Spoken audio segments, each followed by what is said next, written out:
by the way, we had a very good candidate for the AU seat, Raila Odinga. But the president buggered it, by the way.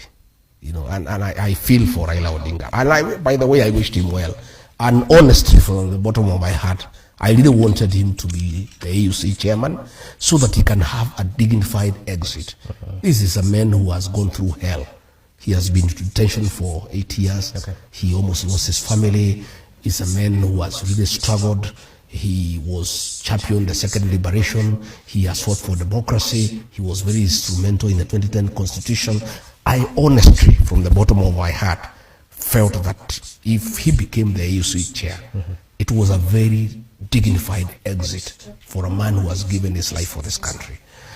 It didn't work because the government buggered it. By the way, had President William Ruto kept off that campaign, Raila would have been elected. All right. The minute he made, people hate projects. Not just here in the country, but even in Africa and the world. Raila Odinga was perceived to be a William Ruto project to take him to the AU to sort out his political problems in Kenya. And therefore, many African presidents had a problem with that, from what we gather.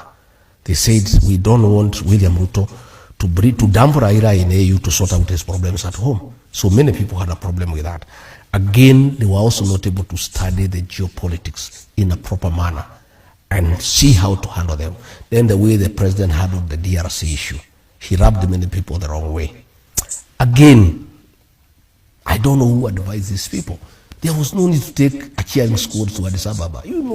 This election is a highly diplomatic maneuver.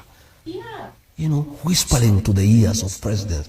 Because it was very demeaning to African presidents to think that you can persuade them to vote for Raila Odinga by bringing a cheering squad, singing Bado Mapambano outside the hall. It was very demeaning to African presidents. So that was a diplomatic blunder. It was a diplomatic blunder. Okay.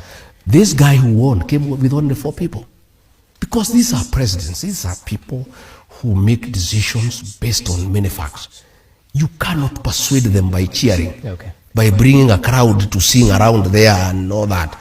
And even many diplomats were very offended by Kenya, by the kind of show that they took there to Addis. So the way that thing was handled, they goofed in a very big way.